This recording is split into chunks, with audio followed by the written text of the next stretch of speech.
අකුසල කර්ම පරිසම් දෙනවා නම් ඒක මැඩලන්න පුළුවන්. ඒකට අදාළ ප්‍රතිකර්ම කරනවා අපි. දැන් අපිට ගොඩාක් ප්‍රශ්න ඉන්නේ මිනිසුන්ගෙන් නම්.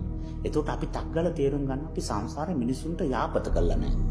ගොඩාක් විරුද්ධකම් කළා තියෙනවා. කපටිකම් කළා තියෙනවා. මිනිස්සු අසරණ කළා තියෙනවා. ඒ නිසා තමයි යන තැන්වල ඔක්කොම මිනිස්සුත් එක්කනේ අපේ ප්‍රශ්න එන්නේ.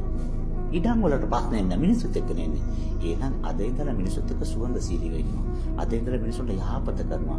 අතුරුකම් කරන්න එනත් එක්ක හොඳට කතා බහ කරලා අනේ සමාවෙන්න වට අපස්ථාවක් වුණාද ඉඳ ගන්න. ඒ ටිකක් බොන්න. අනේ අපි ඉති වෙන අපේ වරදක් නම් සමාවෙන්න කියලා කම්ප්‍රොමයිස්ලා.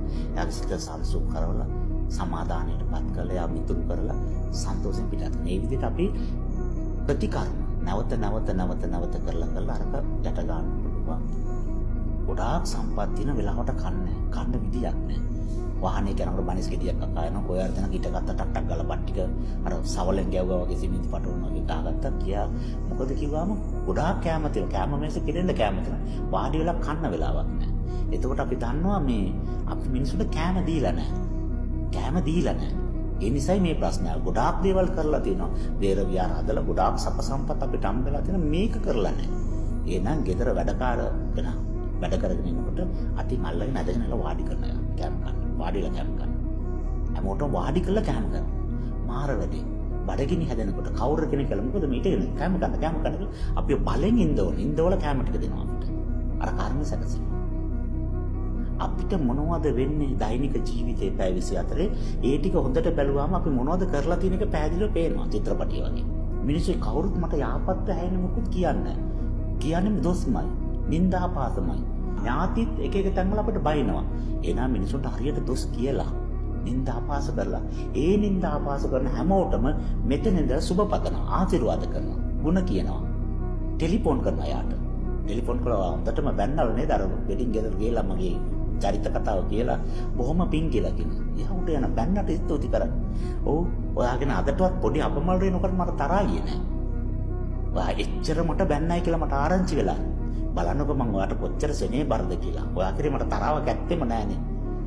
ඔයා මට විරුද්ධ වුණාට මම ඔයාට කොච්චර හවංකද කියන එක මට තේරුම් ගන්න පුළුවන් වුණේ ඔයා බැන්න නිසානේ. කොහොම පිං කියලා කියනවා. යාට හරි ලැජ්ජ හිතෙනවා. ඒතර ආයි බනින්න නැති වෙනවා. ඒ විදිහට අර බනින්න කර්ම ඔක්කොම ටික වාගෙන යනවා. දොරවල් ටික වාගෙන යනවා. කොනකෙද? ඒකට නැවත බැන්නාම තව දොරවල් දෙකක් මේන් ඇහිලා. ඇරිච් එක වහන්නයි උත්සාහ කරන්න ඕනේ. තව හරින්නේ නැහැ. ඒත් අපිට බයින හැමෝටම ආශිර්වාද කරලා සුබපතලා ඒගාලගේ ಗುಣ කියලා අර දොරවල් වහනවා. නැවත කවදාක බන්න බැරි තත්ත්වය හදනවා. ඒක වාගෙන කාලයක් යනකොට ඊට පස්සේ හැමෝම කොන්ද කියනවා. අපෙන් ඇත්තටම වැරදක් වෙනවා. ඒක නෑ අහිම ಗುಣ තියෙන කෙනෙක් එයා. එයාට දොස් කියන්න එපා. මොනවාරි එකක් වැරදක් වෙන්න පුළුවන්. උනා කියමුකෝ ඒත් බනින්න එපා. එයාට බනින්න එපා. යාරි හොඳ කෙනෙක්. එහෙම අපිට බනින්න දෙන්නෙත් නෑ මිනිස්සු. එතනට එනවා. ඇයි අර දොරවල් වැහිලා? අකුසල මැඩලන්න පුළුවන්.